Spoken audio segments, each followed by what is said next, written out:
Hello दोस्तों, welcome back to Sanjay classes. तो last class में बच्चों मैंने आप लोगों को final account with adjustment start कराया था। और जैसे कि मैंने आपको बताया था कि यार अकाउंटिंग प्रोसेस होता है। अकाउंटिंग प्रोसेस में सबसे पहले हम आइडेंटिफिकेशन करते हैं, उसके बाद फिर हम क्या करते हैं, मेजरमेंट करते हैं, फिर हम क्या करते हैं मेरे बच्चे बताओ, रिकॉर्डिंग करते हैं, फिर हम क्या करते हैं, क्लासिफिकेशन करते हैं। कुछ कुछ याद आ रहा है आप लोग? आइडेंटिफिकेशन, मेजरमेंट, रिकॉर्डिंग, क्लासिफिकेशन, फिर समराइजिंग। तो समराइजिंग के अंदर हम लोग क्या करते हैं, वी प्रिपेयर ट्रायल बैलेंस बनाते हैं। फिर हम क्या करते हैं, ट्रेडिंग अकाउंट बनाते हैं, P&L बनाते हैं, और क्या बनाते हैं, बेसिकली हम लोग बैलेंस शीट बनाते हैं। अगर तुम्हें जो मैं लास्ट क्लास वाला दिखाऊं कंटेंट, जो मैंने आप लोगों को देखो यहाँ पर भी समझाया था, रिकॉर्डिंग जिस बुक में करते हैं उसको जर्नल बोलते हैं, क्लासिफिकेशन जिसमें करते हैं लेजर बोलते हैं, लेजर के बैलेंसेस ट्रायल बैलेंस में पूछते हैं, और ट्रायल बैलेंस के जो direct expense, indirect expense, assets, capital, liabilities, revenue, ये सब जो बैलेंसेस हैं इसको फिर हम कहाँ लेकर जाते हैं मेरे बच्चों, इनको हम क्लोज करते हैं, इनको हम ट्रांसफ़र करते हैं to find out the results of the transactions. हम ट्रेडिंग अकाउंट बनाते हैं, P&L बनाते हैं, and to calculate the financial position. क्या निकालने के लिए मेरे बच्चे बताओ, फाइनेंशियल पोजीशन के लिए हम क्या बना रहे होते हैं, बैलेंस शीट बना रहे होते हैं। समझ में आया नहीं है? तो मैंने लास्ट टाइम आपको क्लोजिंग एंट्रीज वगैरह सिखाई थी कि एक्चुअली में क्लोज क्या होता है, रिवेन्यू आइटम्स क्लोज होते हैं, कैपिटल आइटम्स कभी भी क्लोज नहीं होते। कैपिटल आइटम क्लोज होने का मतलब बैलेंस शीट ही क्या हो जाएगी, क्लोज। और जिस दिन बैलेंस शीट मेरे बच्चे क्लोज हो जाएगी उस दिन आप ध्यान रखना फर्म में बिजनेस ही क्या हो जाएगा, क्लोज हो जाएगा।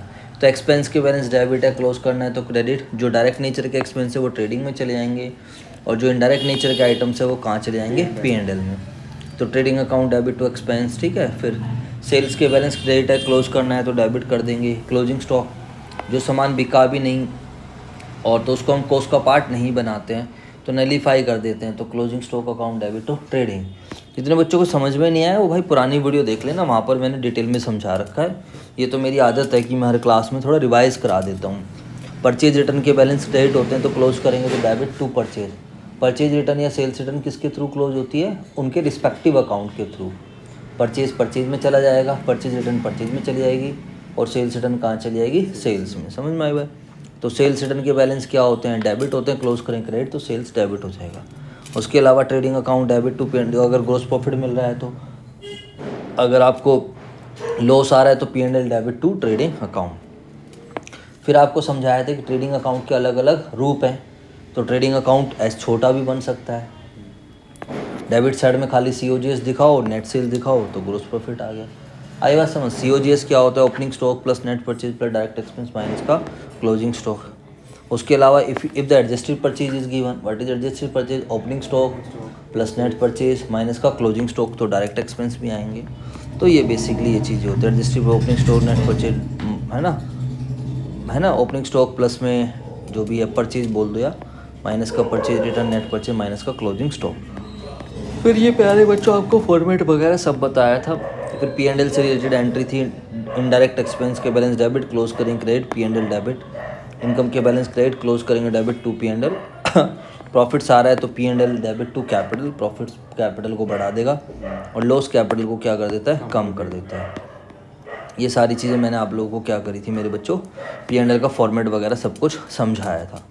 फिर मैंने आपको बोला था, अच्छा P&L appropriation account generally partnership में बनता है, प्रोप्राइटरशिप कंसर्न तो बनाता नहीं है। इसमें हम ये शो करते हैं कि प्रॉफिट्स को कैसे बांटा जाएगा पार्टनर्स में आफ्टर कंसिडरिंग वेरियस एप्रोप्रिएशंस, ठीक है। ये तो ऐसे ही बना रखा है इन्होंने कि P&L एप्रोप्रिएशन का एक तरीका दिख जाए आपको पार्टनरशिप में, वरना प्रोप्राइटरशिप में ज़रूरत नहीं होती है। बट फिर भी ये पैसा डिविडेंड के लिए बचा लिया है, प्रपोज डिविडेंड, ये रिजर्व्स के लिए बचा लिया है, जो बच गया उसको कैपिटल में डाल दिया। फिर ये मैन्युफैक्चरिंग अकाउंट समझाया था, opening stock of raw material, यानी कि if you are a manufacturing concern तो आपका रॉ मटेरियल का ओपनिंग स्टॉक पड़ा है, फिनिश गुड्स का WIP का फिनिश, वो रॉ मटेरियल ओपनिंग स्टॉक पड़ा हुआ है, रॉ मटेरियल आपने परचेज किया, नेट परचेज, तो यहाँ पर वेजेस कुछ और other direct expenses, then you will get the production, cost of production you will be getting, ठीक है ना। फिर बैलेंस शीट आपको समझाया था, एक पार्टिकुलर डेट पर बनती है। बैलेंस शीट एक स्टेटमेंट होती है जो क्या शो करती है, आपकी फाइनेंशियल पोजीशन शो करती है। समझ में आनी है? तो बैलेंस शीट को एक ऑर्डर में, स्पेसिफिक ऑर्डर में शो करना, उसको मार्शलिंग बोलते हैं। जब assets which are most permanent nature, यानी कि सबसे पहले लैंड रख दी, फिर बिल्डिंग रखी, फिर उसके बाद क्या रखा, मशीनरी रख दी, फर्नीचर रख दिया। परमानेंट यानी कि ऐसे मानकर चलो जो आपकी एज, जो आपके घर में फैमिली मेम्बर्स को अरेंज कर, जो सबसे बड़ा है उसको सबसे ऊपर, फिर छोटे जो सबसे लिक्विड है उसको सबसे, तो ऐसे लिक्विड में सबसे नीचे कैश आ जाता है, उसको बोलते हैं in the order of permanence. 11th class में पढ़ रखा आपने। इन ऑर्डर ऑफ लिक्विडिटी में उल्टा हो जाता है, कैश इन हैंड सबसे ऊपर चला जाएगा, कैश एट बैंक नीचे आ जाएगा, फिर मार्केटेबल सिक्योरिटीज आ जाएंगी, डेटर्स आ जाएंगे, फिर इन्वेंट्रीज आएगा, ये है ना। तो when the assets which are most permanent in nature appear at the top and the current assets appear below them and liabilities and capital appear above the short, it is known as marshalling। इसको हम बोलते हैं marshalling under rigidity order, इसको बोलते हैं पर। तो मतलब मार्शल में दो ऑर्डर होते हैं, एक होता है इन ऑर्डर ऑफ परमानेंस और दूसरा क्या होता है, इन ऑर्डर ऑफ लिक्विडिटी। समझ में आया? When the reverse order is followed उसको बोलते हैं इन ऑर्डर ऑफ लिक्विडिटी। तो मैं ऐसा करता हूँ, आप लोगों को गूगल पे ले जाकर, अरे तेरे के ये क्यों क्लोज हो रहा है मेरे भाई, एक तो मुझे आदत भी नहीं है। मैं आपको एक बार गूगल पर ही ले जाकर दिखाता हूँ, सो दैट कि मेरा जो वो काम भी हो जाए, लिखना भी ना पड़े और वो भी आ जाए। तो आप सीधा डालोगे balance sheet in order of permanence. क्या डालोगे मेरे बच्चों? तो balance sheet in order of permanence. तो आपके पास मेरे बच्चों ये बैलेंस शीट देखने को मिल जाएगी। देख रहे हो आप सभी बच्चे यहाँ पर ध्यान से? तो fix assets, building, land, plant and machinery, furniture, तो ये सारी परमानेंट एसेट्स आ गई। क्या आ गई मेरे बच्चों? तो वैसे इन्होंने ज़्यादा सही नहीं कर रखा, आप गुडविल को भी ऊपर कर सकते, लैंड ऊपर कर देते, बिल्डिंग, गुडविल सबसे ऊपर चली जाती, क्योंकि गुडविल तो जब भी जाती जब हमारा बिजनेस सेल होता है, गुडविल पार्टली तो बिकती नहीं है। प्लांट एंड मशीनरी, फर्नीचर, ये आ गया। करंट एसेट में देखो सबसे नीचे क्या दिख रहा है कि सबसे नीचे कैश इन हैंड आएगा, थोड़ा सा इन्होंने गलती कर रखी है ना, तो गूगल में भी तो ये फ़ोटो में आ रहा है। तो ठीक है मेरे बच्चों, क्लियर हो गई सारे बच्चों को बात है? Yes sir. वहीं पर अगर हम बात करते हैं तो ये परमानेंट कैपिटल तो सबसे लास्ट में वापसी करी जाती है ना भाई? क्या नॉन करंट लायबिलिटीज़, फिर उसके बाद डिबेंचर्स, फिर current liabilities, trade payable, bills payable, ये सब चीज़ें आ जाती है। ठीक है, तो यही था बच्चा आप लोगों का। इसी को बोलते हैं मार्शलिंग, ध्यान रखना। तो marshalling can be in order of permanence और मार्शलिंग कैन बी मेरे प्यारे बच्चों इन ऑर्डर ऑफ लिक्विडिटी। समझ में आया? Yes sir. हाँ सर बिल्कुल क्लियर है जी, बातचीत कोई टेंशन वाली बात नहीं है सर। आज आप हमें क्या बता रहे हो? मैं आपको ये भी समझा रहा हूँ, ये तो ठीक ही है।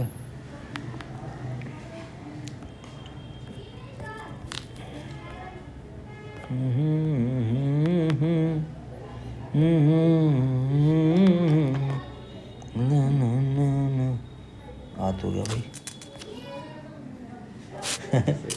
अब देखो बच्चों, ये सीए वाले नोट्स हैं, ये और भी बढ़िया हैं। थोड़ा आप कंपैरिजन करोगे तो आपको ये वाले ज़्यादा बेटर लगेंगे। ठीक है, तो एक्चुअली सीए और सीए में फाउंडेशन में भी काफ़ी सारी चीज़ें सिमिलर है। सीए इंटर का और सीएम में इंटर का तो इतना ज़्यादा कनेक्टिविटी नहीं है, क्योंकि आपके सीएम में इंटर में क्या कर रखा है, काफ़ी सारे चैप्टर्स आपके उसमें वो वाले डाले हुए हैं, फाउंडेशन वाले चैप्टर डाले हुए हैं। सीए में ऐसा कुछ भी नहीं है, ठीक है ना। तो ठीक है, ये अब देखो बिजनेस एंटिटी के बारे में समझा रहा है। मैन्युफैक्चरिंग एंटिटी हो सकती है, नॉन मैन्युफैक्चरिंग हो सकती है।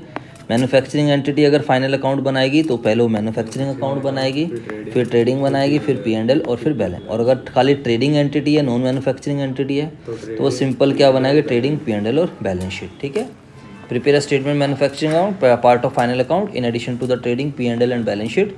The objective of preparing manufacturing is, तो इसका सिंपल सा ऑब्जेक्टिव कॉस्ट ऑफ प्रोडक्शन निकालना। बेसिकली क्या निकालना, manufacturing cost of finish goods for assessing the cost effectiveness of manufacturing activities. Manufacturing cost of the finish goods are then transferred from manufacturing account to trading account.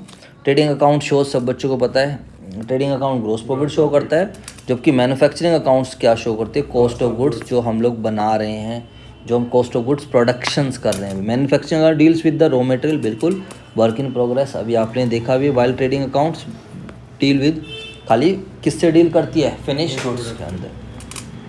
Manufacturing account serves the following functions, ये function सर्व कर रहे हैं।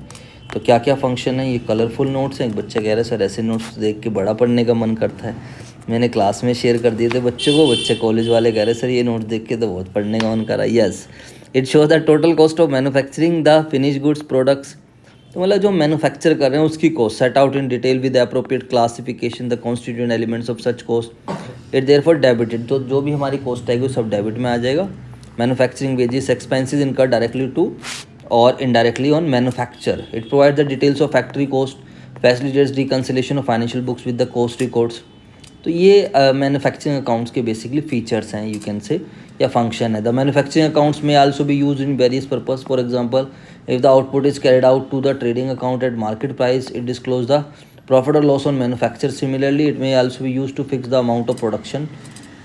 कहने का मतलब है, अगर आप इसको आप मैन्युफैक्चर करके सीधा बेच रहे हो तो वहाँ पर भी आपका प्रॉफिट लॉस निकालने में हेल्प करेगी, और इसको ट्रेडिंग अकाउंट में भेज रहे हो तो भी पता हेल्प करेगी कि आपको सामान कितने का पड़ रहा है। समझ में आई बात है नहीं? तो ये मैन्युफैक्चरिंग कॉस्ट का स्टेटमेंट ऐसे बनती है। अकाउंट आपने देखा ही हुआ है, डायरेक्ट मैन्युफैक्चरिंग कॉस्ट है ना भाई, direct manufacturing expense, direct manufacturing cost, indirect manufacturing expense. Manufacture से रिलेटेड खर्चे होने चाहिए, मैन्युफैक्चरिंग ओवरहेड्स इनडायरेक्ट कॉस्ट होती है, तो टोटल मैन्युफैक्चरिंग कॉस्ट आती है।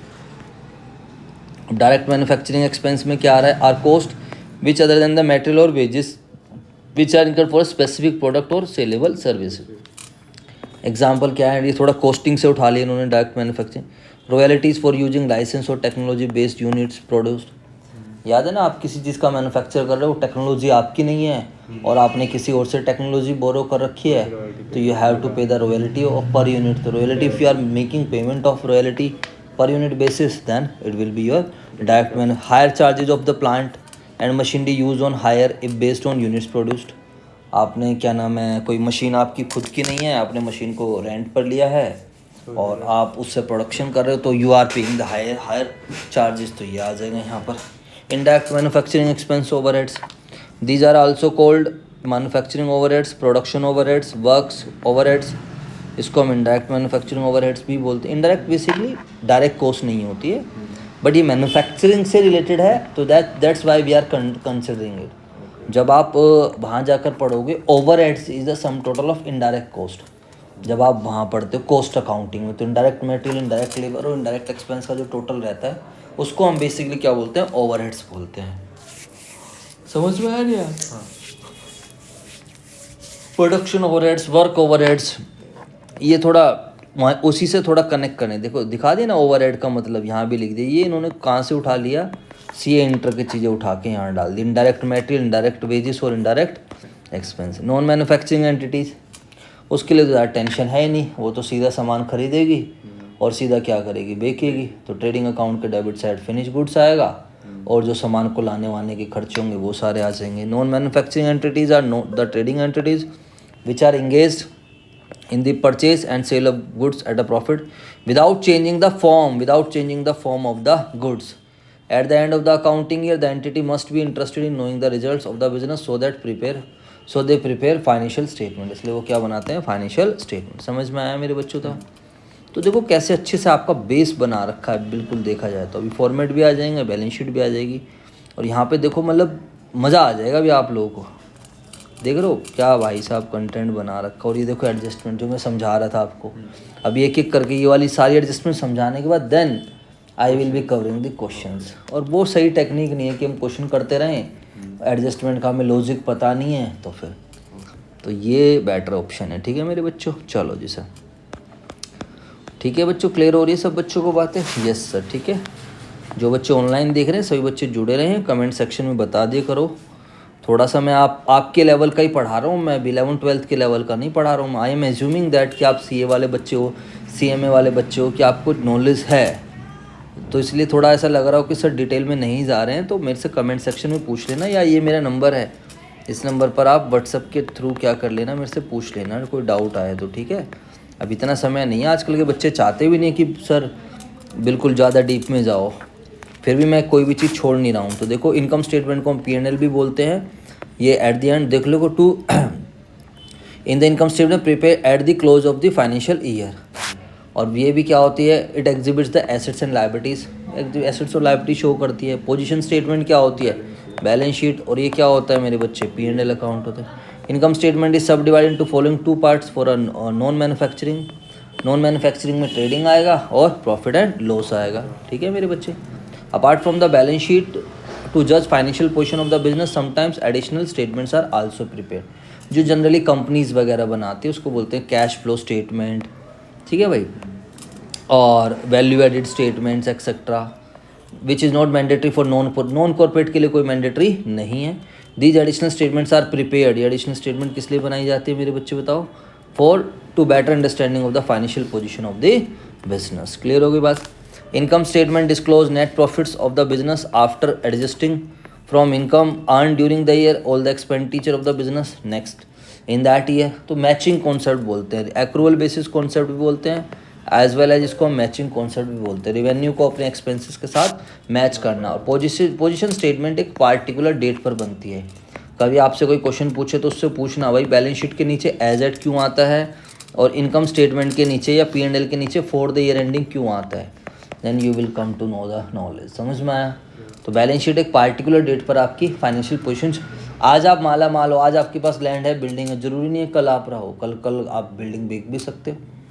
तो वो पोजीशन एक दिन के अंदर भी क्या हो सकती है, चेंज हो सकती है। लेकिन आपकी इनकम स्टेटमेंट एक दिन के अंदर चेंज नहीं हो सकती। समझ में आई बात है नहीं, ये पॉइंट रहता है।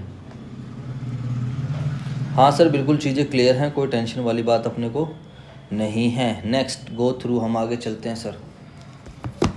बेसिक प्रिंसिपल, अब इस चीज़ को आपको ध्यान रखना, ये फंडामेंटल्स है जो आपको पूरी लाइफ टाइम ध्यान रखना है कि जब फाइनल अकाउंट हम बना रहे हैं तो हम एक्रूअल बेसिस कॉन्सेप्ट को फॉलो कर रहे होते हैं, जो कि मैंने आपको पहले भी पढ़ाया हुआ। मैचिंग कॉन्सेप्ट को फॉलो कर रहे होते हैं। एक्रूअल बेसिस कॉन्सेप्ट कहता है कि रिवेन्यू शैल बी बुक्ड और expenses shall be recognise. Expenses shall be booked when they are incurred, not when they are paid. तो revenue shall be booked when it has been earn, not when it has been received. मिला या नहीं मिला इस बात से मतलब नहीं है। उसी तरीके से जब हम मैचिंग कॉन्सेप्ट बना रहे होते हैं, इधर देखो जी, जो ट्रेडिंग अकाउंट है P&L है, ये हमारे को ये चीज़ ध्यान रखना, जब ट्रेडिंग या P&L जब बना रहे हो तो 3-4 बातों का ध्यान रखना होता है। चाहे ऐसी इनकम एंड एक्सपेंडिचर रहेगा वहाँ पर फाइन NPO के अंदर, NPO में सेम इसकी नेचर इनकम एंड एक्सपेंडिचर से मिलेगी। तो रिवेन्यू नेचर का आइटम होंगे, पहला तो ये रिवेन्यू नेचर का आइटम दिखाएगा, दूसरा ये खाली करंट ईयर का आइटम दिखाएगा, और तीसरा कौन से बेसिस पर बनेगा, एक्रूअल बेसिस। तो जब ये करंट ईयर के आइटम दिखा रहा है तो दैट इज मैचिंग कॉन्सेप्ट। अगर इसमें आप अगले साल की इनकम इंक्लूड कर दोगे तो ये इंक्लूड नहीं करेगा, और इसमें ये अगले साल के एक्सपेंसेस अगर आप इंक्लूड कर दोगे तो ये रिकॉर्ड नहीं करेगा। समझ में आई बात या नहीं, that is the point, simple. The basic principle in relation to accumulation of accounting period data are. तू भी ना मेरे हिसाब से खरीद ले घर वालों को बोल के, ये iPad या कुछ वैसा, तो उससे क्या रहेगा ना, तेरे PDF रहेगी तो उसमें अंडरलाइन नोट वोट तू सब कर लिया करेगा फिर, और वो तेरे आगे तक भी काम आएगी। बुक्स भी नहीं कैरी करनी पड़ेगी। अब इतने सारा मटेरियल हो जाएगा, क्या क्या कैरी करता रहेगा, पेन भी आ जाएगा, बेस्ट रहेगा, अपना सर्च कर लियो। ठीक है भाई। देखो basic principle in regard to accumulation of accounting period data are a distinction should be made between, क्या भी देखो आगे ना बात समझ, सबसे पहले वही बात लिखी है। सबसे पहले आपको डिफरेंस किस में क्रिएट करना है, क्या। अब किसी को यही नहीं पता है बिल्डिंग क्या है, मशीनरी क्या है, वेजेस क्या है, रेंट क्या है, फिर तो उसका कुछ नहीं हो सकता, ध्यान रखना। समझ में आया। तो वो जो कैपिटल आइटम्स है वो तो जाएंगे बैलेंस शीट में, और रिवेन्यू आइटम्स कहाँ जाएंगे, या तो ट्रेडिंग में या P&L। अब रिवेन्यू में भी हमें फर्दर क्लासिफिकेशन करनी हो, जो हमारा दिमाग कर रहा होता है। जो डायरेक्ट नेचर वाले हैं that will be transfer to trading में, और जो इनडायरेक्ट नेचर वाले हैं वो P&L में जाएंगे। देखो आल्सो वही वाली बात करें, current year also the income and expenses relating to a period of account should be separated from those of another period. समझ में आया। अगर इधर देख लीजिए, if we are preparing P&L या फिर balance sheet, if we are preparing P&L for the end 31 March 25, तो हमें फाइनेंशियल ईयर 24-25 का ही डाटा दिखाना है, उसके अलावा हमें कोई डाटा शो नहीं। अगले साल का तो माइनस कर देंगे, इस साल का है पे नहीं करा तो भी इंक्लूड कर देंगे। उसी को हम क्या बोलते हैं, एडजस्टमेंट। उसी को हम क्या बोलते हैं, adjustment. Different items of income and expense should be accumulated under significant heads so as to disclose the sources from which capital has been procured and the nature of liabilities which are outstanding for payment. तो मतलब कई बार हमें क्या करना होता है, different item of income and expense should be accumulated under significant, उनको एक पार्टिकुलर हेड में दिखाया जा रहा है, अगर हो सके तो दिखा दो। बाकी सोल प्रोप्राइटरशिप में हेड वेड की इतनी टेंशन नहीं होती। जैसे करंट लायबिलिटीज़ को एक साथ दिखा दिया, नॉन करंट को एक साथ दिखा दिया, सिक्योर्ड वाले लोन को एक साथ दिखा दिया, अनसिक्योर्ड वाले को एक साथ दिखा दिया। समझ में आया नहीं है। हाँ, तो सो दैट कि अपने को थोड़ा और अच्छी एनालिसिस हो जाए। समझ में, जैसे अभी यहाँ पर स्कैटर्ड फैला पड़ा हुआ है तो अच्छा नहीं लग रहा ये। तो हम जब भी इसको अरेंज करेंगे तो हम एक जैसी चीज़ों को क्या करेंगे, हम एक साथ रखेंगे, सो दैट कि थोड़ा मार्शलिंग हो जाए। आई बात समझ में आई नहीं, तो ये पॉइंट होता है। ठीक है मेरे प्यारे बच्चों। यस सर, बिल्कुल क्लियर है बातचीत। आप आगे चलो प्लीज़। देखो आप सभी बच्चे ध्यान से समझेंगे तो देखो मैं आप लोगों को यही एडवाइस करूँगा कि प्लीज़ भाई शॉर्टकट के चक्कर में मत पड़ो। आप अभी तो आपको लग रहा है यार सर थ्योरी बता रहे हैं, यार सर सीधा न्यूमेरिकल पे क्यों नहीं आ रहे, सर क्वेश्चंस क्यों नहीं करा रहे। लेकिन बच्चों आजकल पेपर आईसीआई ऐसा बना रहा है ना, पेपर ऐसे हैं, आपके पेपर अच्छे आते हैं, मैंने 1-2 क्वेश्चन देखे, तो पेपर ऐसे घुमाने वाले रहते हैं, ध्यान रखना। तो कहीं ना कहीं अगर हम शॉर्टकट के चक्कर में पड़ेंगे तो बच्चों बाद में फिर आप पछताओगे। तो इसलिए जो फंडामेंटल्स हैं उसके साथ तो बिल्कुल भी आप कॉम्प्रोमाइज़ मत कीजिए please. Have regarding to these basic principle the various matters to which attention should be paid for determining the different aspects of a record of transaction which should be capped and the different sets of account under which various item income should be accumulated. तो difference हमें पता होना चाहिए कि यार personal कौन सा है और बिजनेस। पर्सनल आइटम्स को हमें दिखाना ही नहीं है, उसको हटा देंगे, वो ड्राइंग्स की तरह कंसिडर किया जाएगा, खाली बिजनेस इनकम को ही इनकम माना जाएगा। सब उसी तरीके से record only current period transaction, ऐसा नहीं है अगर हमारे को एडजस्टमेंट्स में अगले साल की ट्रांजेक्शन है, प्रीवियस ईयर की ट्रांजेक्शन है, तो हम उसको एडजस्ट करेंगे, अगर वो इंक्लूड है तो हटा देंगे। समझ में आया नहीं? अगर ऑलरेडी एक्सक्लूड है तो कुछ नहीं करना फिर, क्योंकि वो this is not related with current year. हमारे को अपना टारगेट ध्यान रखना चाहिए। जैसे आप अपने घर से निकले हो तो आपका टारगेट है मुझे संजय क्लासेस पे पहुंचना है, मुझे वहाँ जाके अब आपको रास्ते में पता नहीं कितने कोचिंग इंस्टीट्यूट दिख रहे हैं, कितने खाने पीने वाले दिख रहे हैं, लेकिन तुम कहीं पर भी नहीं, तुम्हारा टारगेट नहीं भाई मुझे यहाँ पहुँचना है।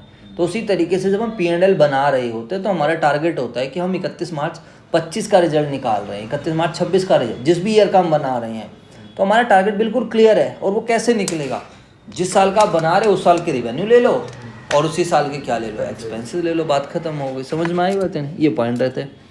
दो the record of transaction should be maintain continuously eight the end of each accounting, the transaction of closing accounting period should be cut off from those of succeeding period. ठीक है जी, ये अभी आपको क्लियर होना चाहिए difference between capital and revenue expenditure. ये भी मैंने आपको चीज़ें बताई। अगर आपको नहीं पता है कैपिटल एंड रिवेन्यू एक्सपेंडिचर क्या हो, ऊपर ही होगा कैपिटल, अभी आई नहीं मेरे पास, चाबी नहीं है, ये बाहर देख लो। अगर कैपिटल एंड रिवेन्यू आइटम्स की डिटेल नहीं पता है तो फिर तो भाई प्रॉब्लम है। समझ में आई बात है? नहीं। A distinction should be made between capital and revenue, both receipts and expend, different types of income and expenditure should be classified under separate heads. Asset should be included in the balance sheet by following accounting principles and accounting standards. बिल्कुल सही बात है।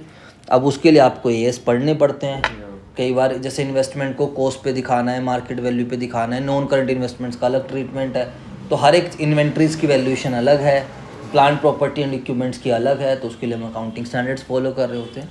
But आपके level पर इतनी ज़्यादा नहीं रहेगी, don't worry. Likewise a provision for income and expense which have accrued but not paid should be made by estimation और otherwise the same basis in the previous year. समझ में?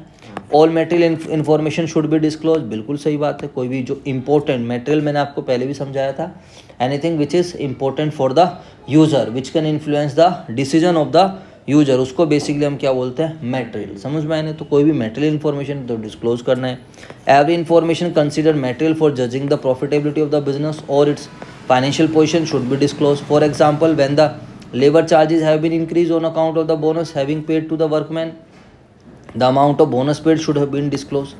कि भैया आपने वर्कर को बोनस पे कर दिया, उससे लेबर चार्ज इंक्रीज, तो दिखाओ उसको। If some of the items of the inventory are not readily saleable, they should valued at the appropriate NRV and the basis of the valuation should be disclose. तो कुछ ऐसी चीज़ें जो material हैं, जो यूजर के डिसीजन को influence कर सकते हैं, उसको डिस्क्लोज करना चाहिए। ओनली, हाँ, only transaction completed before close of account should be given effect. It should be seen that the effect of transaction which were concluded before the close of the period has been adjusted in the accounts of the year. For example, when a sale of the goods is taken place only after the goods have been inspected by the purchaser and the inspection had not been made in the year, it would be incorrect to treat the goods as sale. तो कहने का मतलब है cell on approval basis की बात कर रहा है। कह रहा है भाई जब किसी चीज़ की सर्टेनिटी है तब अब आपने सेल भी कर दी है 31 मार्च को, और उसमें कंडीशन है कि अगर आपको समझ में आए तो रख लेना, ना समझ में आए तो ना रखना। तो आपको रेलिवेंट कॉन्सेप्ट को फॉलो करते तभी बुक करना है।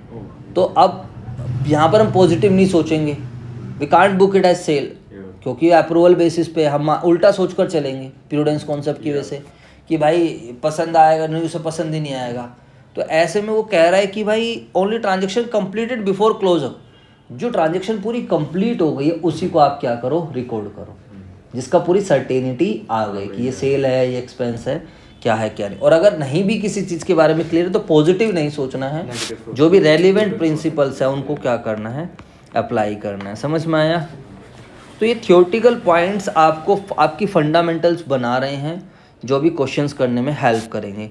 This principle demand that expenses incurred to earn the revenue should be properly matched. मतलब जिस पीरियड के रेवेन्यू ले रहे हो उसी पीरियड के एक्सपेंस ले रहे, सीधी सी बात ये है। If a certain revenue and income is entered in the trading P&L, all the expenses relating to it, whether or not payment has been actually made, should be debited to the trading and P&L account. This is why at the end of the year an entry is passed to bring into trading account the outstanding expense. That is also the reason why the opening inventory of goods is debited trading, since relevant sale is credited to the same account. समझ में है? तो matching concept को follow करना है। Matching concept, जिस period के revenue ले रहे हो उसी पीरियड के आप एक्सपेंस लो। क्लोजिंग स्टॉक को हम हटा देते हैं क्योंकि वो इस साल सेल ही नहीं हो पाया। क्लोजिंग स्टॉक जो मैंने लास्ट टाइम ट्रेडिंग अकाउंट में भी आपको समझाया था, and I was giving you the example कि सर कैसे आया था भाई वो, नहीं चेंजेस तो वो तो आ जाएगा। खैर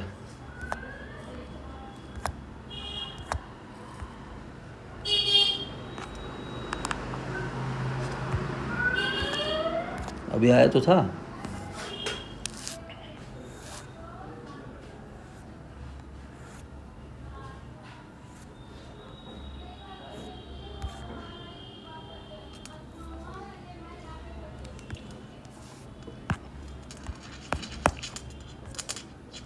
देख ऐसे तो आ रहा है, ठीक है ना। देखो बच्चों, जो मैंने लास्ट टाइम आप लोगों को जो फाइनेंशियल अकाउंट समझाया था, अच्छा ये दूसरी वाली फाइल आ रही है, ये नहीं। ये देखो सारे बच्चे,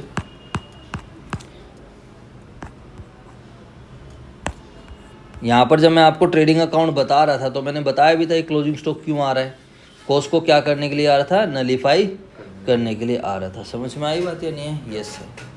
अब ओपनिंग स्टॉक को यहाँ क्यों दिखाया, क्योंकि ये वाला ओपनिंग स्टॉक सेल, इस साल के सेल में जो सामान बिका है उसमें ओपनिंग स्टॉक भी क्या इंक्लूड है।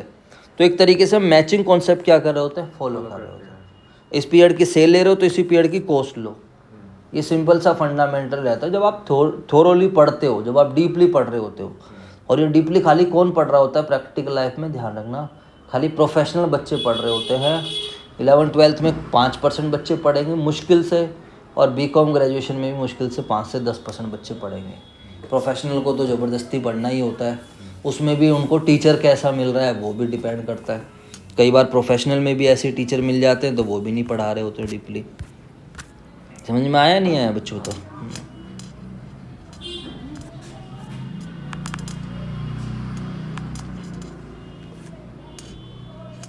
अब पता नहीं क्या प्रॉब्लम आ रही है इसमें, कभी तो आ जाता है ना।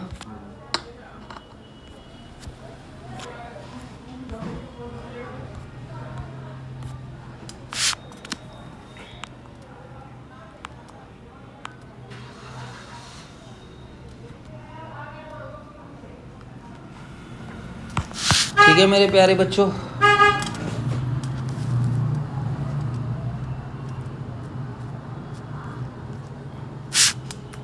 चलो सर ठीक है बच्चों, तो इन बातों को ध्यान रखना है आप सभी बच्चों। हाँ तो ये हो गया कि रेवेन्यू वाला मैचिंग प्रिंसिपल हो गया। दूसरा, if some expenses has been incurred but against it sale will be taken place in the next year.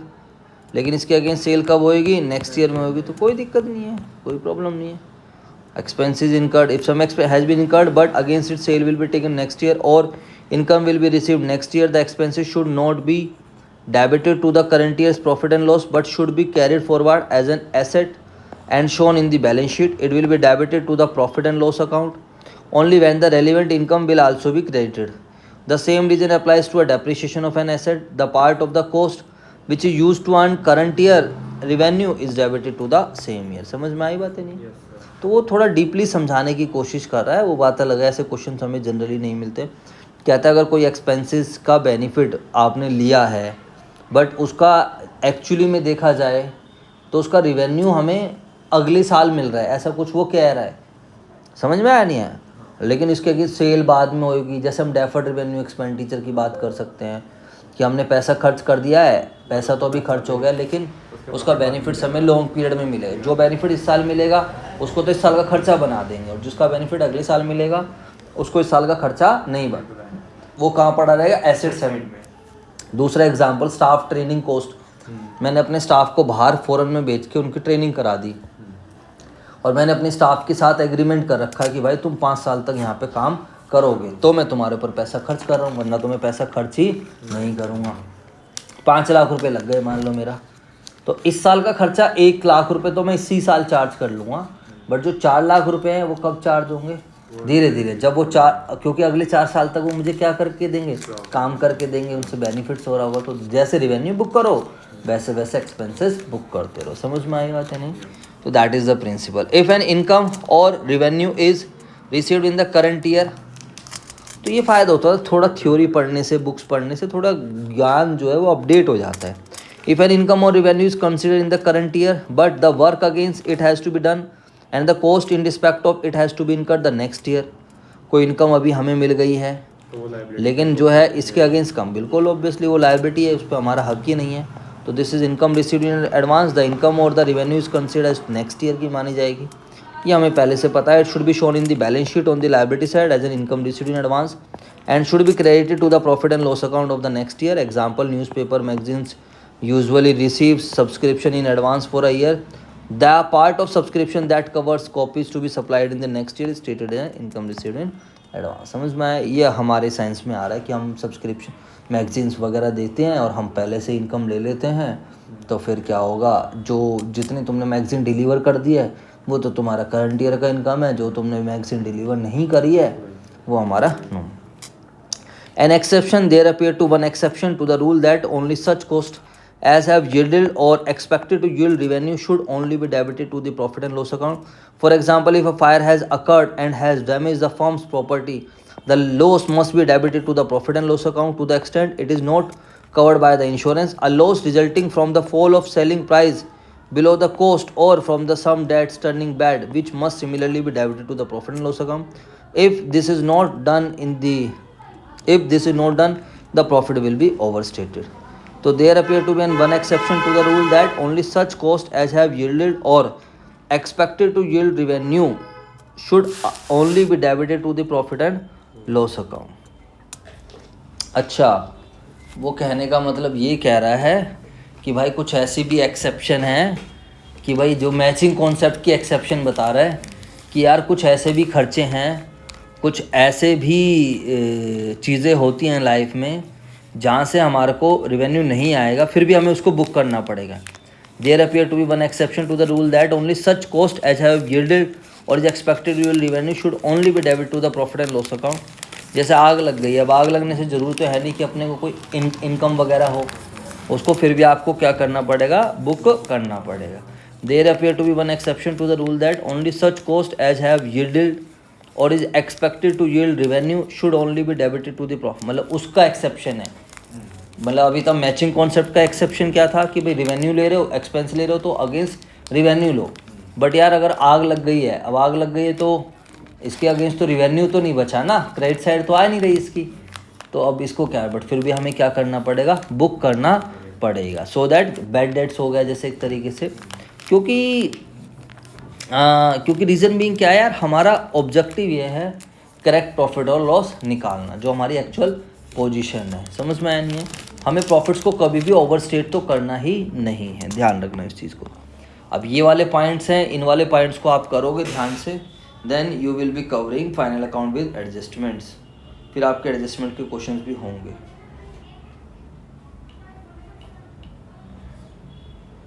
ठीक है बच्चों, क्लियर हो गई बात? अब इन वाले एडजस्टमेंट्स को मैं थोड़ा जल्दी जल्दी बता देता हूँ सो दैट आप लोगों को चीज़ें क्या हो जाए, क्लियर हो जाए।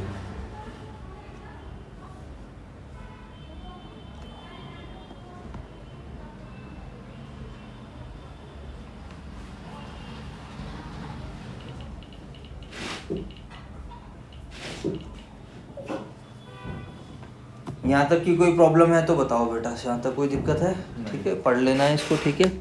अभी तक जो भी सिलेबस हुआ है तुम्हारा, फिर मैं एक टेस्ट बनाता हूँ। ये वाली एडजस्टमेंट फटाफट बताता हुआ चल रहा हूँ, सो दैट जब ये सारी एडजस्टमेंट्स आएँ तो आप क्या कर सको, इनको डील कर सको। ठीक है बच्चों, तो देर आर 20 एडजस्टमेंट्स और इन्हीं 20 एडजस्टमेंट्स के बीच में क्वेश्चन मिल जाता है। मैं ऐसा ही कुछ चाह रहा था कि एक ही जगह पर चीज़ें मिल जाएँ, और देखो कितना बेस्ट है, मैं आपको क्या ही बताऊँ, बस दिल खुश करने वाली चीज़ है ये। टेबुलर फॉर्म सब कुछ लिखा हुआ है, रीज़न नहीं, इसमें रीज़न और बता देता तो और थोड़ा मज़ा आता, बट रीज़न मैं आप लोगों को एक्सप्लेन कर दूंगा। ठीक है, तो एडजस्टमेंट सबसे पहली बात तो एडिशनल इन्फॉर्मेशन होती है जो ट्रायल बैलेंस के नीचे जनरली गिवन रहती है, और हर एक adjustment are those things which are yet to be adjusted, जो फाइनल अकाउंट बनाते वक्त बुक्स में हमने क्या करनी है, एडजस्ट करनी है, जो अभी एडजस्ट नहीं हुई है।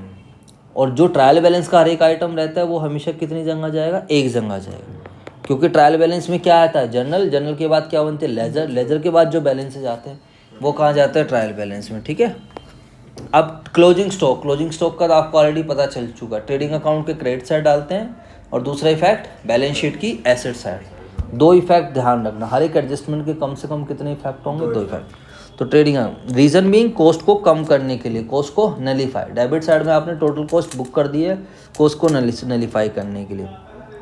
और बैलेंस शीट की कहाँ शो करेंगे, एसेट साइड। क्यों शो करेंगे एसेट साइड, क्योंकि ये हमारी क्या है, एसेट्स है। बात समझ में आई है, नहीं है, यस सर, ठीक है जी। तो ये पॉइंट है सिंपल सा, लेकिन कभी कभार ध्यान रखना जो है, कभी कभार मेरे बच्चे कहाँ मिलेगा आप लोगों को, ये जो है कभी कभार क्लोजिंग स्टॉक सीधा ट्रायल बैलेंस में मिलेगा, कभी कभार क्लोजिंग स्टॉक सीधा कहाँ मिलेगा, ट्रायल। तो फिर आपको कुछ नहीं करना, वो सीधा बैलेंस शीट की एसेट साइड चला जाएगा, क्योंकि वो ऑलरेडी परचेज में क्या है, एडजस्ट है। समझ में आ रहा है, नहीं आ रहा, तो इस पॉइंट को ध्यान रखना। Good sold but omitted to be recorded, omitted का मतलब होता है भूलना, उसको हम बुक्स में रिकॉर्ड करना भूल गए, तो ऑब्वियसली उसे रिकॉर्ड। ये क्रेडिट सेल होगी या कैश सेल होगी, ये बताओ, थोड़ी कॉमन सेंस लगा के बताओ। नहीं, ये क्रेडिट सेल होगी, ज़्यादा चांसेस क्रेडिट सेल के होंगे, क्योंकि कैश सेल पे ना हम साथ के साथ चीज़ें पकड़ लेते हैं। क्या, जैसे अभी आपने कभी भी देखा हो, तो मैं आज भी अगर तुमने सुना हो, तो मैं स्टाफ को कह रहा था कि भाई कैश अगर आया है तो आपने मेरे से साइन क्यों नहीं कराया, मैं इसको एडजस्ट नहीं करूँगा, मैं आपकी पॉकेट से काटूंगा। मैं इनको हर बार ये चीज़ बोलता हूँ, क्योंकि कैश थोड़ा एक वो होता है, ज़्यादा इंपॉर्टेंट चीज़ होती है। तो कैश पे ना हम डेली बेसिस पे क्या रख रहे होते हैं, ध्यान रख रहे होते हैं। ऑनलाइन कोई फीस आ रही है तो उसको ट्रैक कर लेंगे भाई, गूगल पे एक फ़ीस 12 फरवरी की थी, मेरी नॉलेज में नहीं थी, अभी इन्होंने देखा कि भाई सर ये फ़ीस आपके पास आ गई है, हमने ग्रुप बना रखा, जो भी फीस आती है मैं सीधा ग्रुप में भेज देता हूँ, सो ये आई है यहाँ अपने रिकॉर्ड में अपडेट कर। ऑनलाइन का तो हम ट्रैक पकड़ लेंगे, लेकिन एक बात मान लो 12 फरवरी को कोई कैश आया था, क्या वो कैश क्या नाम है मैं भी रिकॉल कर पाऊँगा, मुझे खुद ही याद नहीं है मैंने परसों कौन से कपड़े पहने थे, मैंने कितने पैसे खर्च करे हैं। और जब एक बिजनेस में लाखों करोड़ों ट्रांजेक्शन, तो हाउ इट्स पॉसिबल। तो कैश वाले का डेली बेसिस पे कंट्रोल होता है, तो ज़्यादा चांसेस हैं कि कैश वाला तो रिकॉर्ड हो जाएगा। ये वाली कौन सी सेल होगी, उधार सेल होगी, कौन सी सेल होगी, उधार। That's why this is not recorded. अगर क्वेश्चन साइलेंट है तो आप उधार ही मानोगे, ध्यान रखना। क्वेश्चन बोलेगा कि कैश सेल रिकॉर्ड नहीं करी है तो फिर आप करोगे। तो देखो अब उधार सेल को रिकॉर्ड करोगे तो क्या एंट्री बनाएगी, देखो ध्यान से, simple entry, debtor debit, debtor हमारे बढ़ जाएंगे एंड सेल्स हमारी क्या हो जाएगी, क्रेडिट हो जाएगी। अरे बोल दो यार, अब देखो इधर देखो यहाँ पर ध्यान से, तो डेटर बढ़ रहे हैं और इसका इफेक्ट दिखा दो बस। जर्नल आ गई तो फिर तो आप इफेक्ट वैसे दिखा दोगे सीधा। अब बताओ डेटर क्या हो रहे हैं, बढ़ रहे हैं, डेटर कहाँ आते हैं, बैलेंस शीट की एसेट साइड, डेटर में प्लस कर देंगे, added to debtor on the asset side. और यहाँ पर सेल क्या हो रही है, बढ़ रही है, तो ट्रेडिंग अकाउंट के क्रेडिट साइड सेल्स में ऐड कर। एक्चुअली हमारी मजबूरी है, हम ट्रायल बैलेंस बना चुके हैं, अब ट्रायल बैलेंस बनाने के बाद कुछ चीज़ें पता चल रही हैं तो हम उनको एडजस्ट करेंगे। समझ में आया नहीं है, तो दैट्स वाई हम सीधा फाइनल अकाउंट में एडजस्ट कर रहे हैं। बाकी आप ये भी कर सकते हो, एडजस्टेड ट्रायल बैलेंस बना लो। ये वाली एंट्री बनाने के बाद आप क्या करो, एडजस्टेड ट्रायल बैलेंस, फिर कुछ नहीं करना, फिर एक एक आइटम को उठाकर डाल दें। पूरन भैया देखिए यार कौन आया यहाँ पर,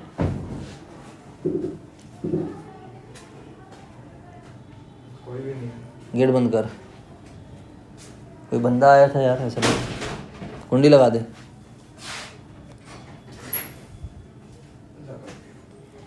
ठीक है भाई, क्लियर हो गई बात।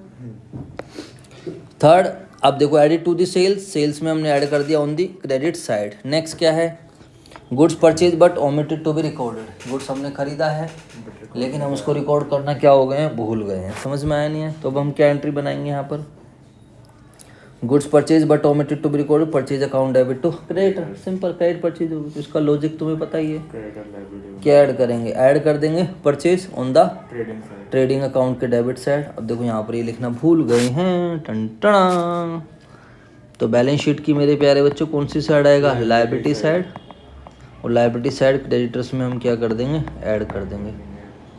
ठीक है मेरे बच्चे, अगली एडजस्टमेंट आ गई, सेल्स ऑन अप्रूवल बेसिस। ये अच्छी एडजस्टमेंट होती है, इस पर भी थोड़ी देर में आएंगे, अभी पहले आसान आसान कर लेते हैं। इसमें तीन इफेक्ट होंगे। Goods distributed as free sample, बच्चों वाली चीज़, माल बिका भी नहीं, माल चला गया। इधर देखो, देर आर सर्टेन केसेस जब माल बिकता भी नहीं और माल चला जाता है, तो उस केस में परचेज अकाउंट हमेशा क्या होता है, क्रेडिट होता है। और किस पे क्रेडिट होता है, कॉस्ट प्राइस पर। किस पे क्रेडिट होता है, कॉस्ट प्राइस। यहाँ पर आपकी जर्नल भी हो रही है, एडजस्टमेंट एंट्रीज की जर्नल भी हो रही है, ध्यान रखना। तो गुड्स आपने फ्री में बांट दिए, तो एडवर्टीजमेंट डेबिट या फ्री सैंपल डेबिट टू क्या आ जाएगा, परचेज। लॉजिक समझ में आ रहा है। ये हमारा एक्सपेंसिस बुक हो रहा है, इधर देखो ध्यान से, और ये हमारा वो बुक हो रहा है एक्सपेंस, ठीक है, परचेज कम हो रहा है। तो फ्री सैंपल को हम क्या करें, ट्रेडिंग अकाउंट के डेबिट से, इसको तो P&L में डाल देंगे। बोलो, ये देखो ट्रीटमेंट इन P&L, इसको तो हम कहाँ डाल देंगे, फ्री सैंपल को ट्रीटमेंट इन P&L। समझ में आया, ये P&L में आ गया डेबिट साइड, और इसको ट्रेडिंग अकाउंट के डेबिट साइड परचेज में से क्या कर देंगे, माइनस कर देंगे। देख रहे हो कितना बढ़िया लिख रखा है। अब इसी चीज़ को मैं लिखवाता रहता तो कितना समय लग रहा होता। तो यही चीज़ तो मस्त बनाती है भाई अपने notes board. Drawings in goods, तो drawings account debit to purchase, purchase में से कम कर देंगे, डिडक्टेड फ्रॉम परचेज, इसको परचेज में से माइनस कर देंगे, और deducted from capital on liability side. समझ में आई बात नहीं, इसको अब देखो ड्राइंग्स एंट्री क्लियर है ना। हाँ, drawings debit the receiver, person receiver है, और एक्सपेंसेस हमारा कम हो रहा है। अब ड्राइंग्स क्या होती है, इधर देख लो, ओनर की कैपिटल को कम करेगी। कैपिटल कहाँ आती है, बैलेंस शीट की लायबिलिटी साइड, तो वहाँ पर माइनस हो जाएगा। और दूसरा ट्रेडिंग अकाउंट के डेबिट साइड परचेज में से भी माइनस। डेप्रिशिएशन सिंपल, जब डेप्रिशिएशन क्या होता है, systematic allocation of cost of fix assets over its useful life. तो depreciation account debit to assets, ठीक है। अब डेप्रिशिएशन का हम क्या करेंगे, shown on debit side, P&L के डेबिट साइड, और डिडक्टेड फ्रॉम, इसको कहाँ से माइनस कर देंगे, concern assets on the asset side, इसको हम एसेट साइड में से माइनस कर देंगे। प्रोविजन फॉर डाउटफुल डेट्स, तो ध्यान रखना जो एडजस्टमेंट है, पहले प्रोविजन फॉर डाउटफुल डेट्स से फर्दर बैड डेट्स हमें एडजस्ट करना चाहिए था। तो पहले इसको समझते हैं, फिर इसको समझेंगे, फिर उल्टा कर रखा है इन्होंने। फर्दर बैड डेट्स क्या होता है, मैं आपको ना यहाँ पर पहले अब मैं एक वो ले लेता हूँ, फिर उससे समझते हैं कुछ चीज़ों की, थोड़ा सिस्टमेटिकली देखते हैं। इधर देखो आप,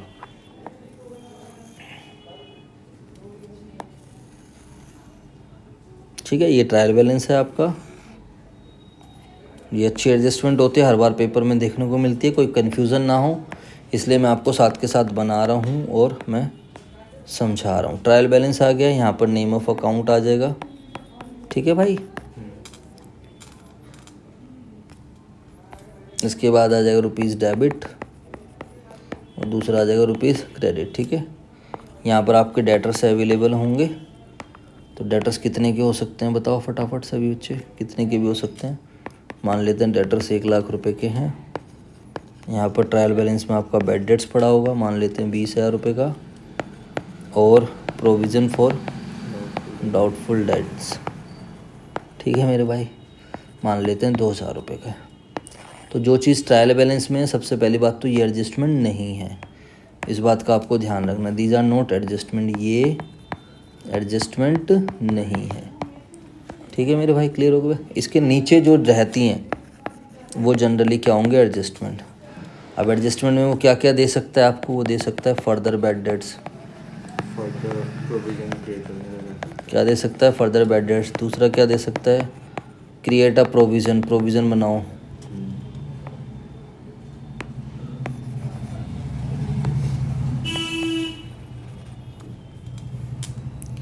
create a provision for doubtful dates, समझ में आई बात। At the rate further bad dates मान लेते हैं रुपीज़ है, 10,000 रुपीज़ डूब गए हमारे, प्रोविज़न बनाना है 10%।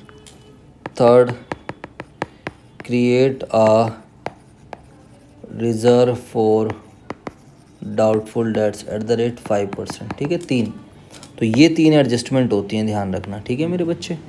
और इसका ऑर्डर हमें फॉलो कर, ये ऊपर नीचे भी होंगी तो कुछ फ़र्क नहीं पड़ेगा, लेकिन ऑर्डर जो मैं बताऊंगा वही ऑर्डर आपको मेरे बच्चे क्या करना है, फॉलो करना है। समझ में आया नहीं है?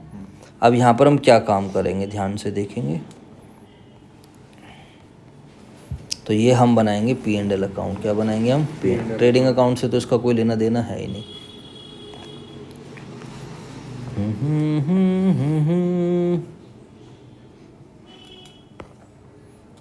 देख रहा है, सिस्टम हमारे पास पूरा है, ऐसी बात नहीं है। सही नहीं है भाई? वो तो बस थोड़ा सा लापरवाही कर देते हैं हम, थोड़ा समय का अभाव रहता है, और कोई दिक्कत नहीं है। सारी चीज़ें खुद करनी पड़ती है ना छोटे बिजनेस में।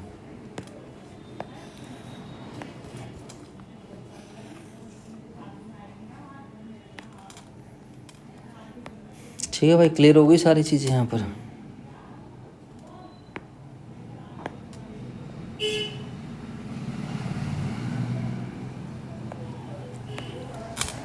देख रहा है विनोद, दिमाग लगा रहे हैं। चलो, ये अब है हमारी बैलेंस शीट। ये क्या है हमारे पास? Balance sheet. ठीक है, ये हमारा P&L हो गया। तो सबसे पहले तो ये हमारी बैलेंस शीट की आ गई एसेट साइड। ठीक है भाई, अब यहाँ पर आप देखो, सबसे पहले तो आप डाल दोगे डेटर्स। कोई एडजस्टमेंट है नहीं तो इसको इनर कॉलम में लिखोगे, क्योंकि नीचे एडजस्टमेंट्स गिवन है। फर्स्ट पॉइंट, ठीक है। सेकंड पॉइंट क्या है, जो आपको ये वाला बैड डेट्स गिवन, ये फर्दर बैड डेट छोड़ो, पुराने वाला बैड डेट्स है, इस वाले बैड डेट्स को आप लिख दोगे इनर कॉलम में, क्योंकि नीचे एडजस्टमेंट। ये बैड डेट्स वो है जो ऑलरेडी एडजस्ट है। ये bad debts already in debtor को कम कर चुका है, इस वाले डेटर को ऑलरेडी कम कर चुका, क्योंकि ये बैड डेट्स ट्रायल बैलेंस में आया है, इसकी एंट्री बन चुकी है पहले। एंट्री क्या होती है? Bad debts account debit to debtor. Debtor को इसने ऑलरेडी कम कर दिया, तो अब इसे दोबारा माइनस करने की जरूरत नहीं है। पिछले साल जब ये बना, ये मान लेते हैं 31 मार्च 25 का या 24 का है, तो ये जब पिछले साल बना तो उस टाइम हमें लग रहा था इतना पैसा डूब सकता है। प्रोविज़न होता है पैसा डूबने के चांस, जो पैसा डूबा नहीं है, इधर देख लो, प्रोविज़न मीन्स जो पैसा डूब सकता है, जो डूबने के चांस है, उसको हम बेसिकली क्या बोलते हैं? प्रोविज़न बोलते हैं। बात समझ में आई है नहीं? तो प्रोविज़न की एंट्री पता है क्या होती है? ज़्यादातर बच्चों को पता ही नहीं होती है।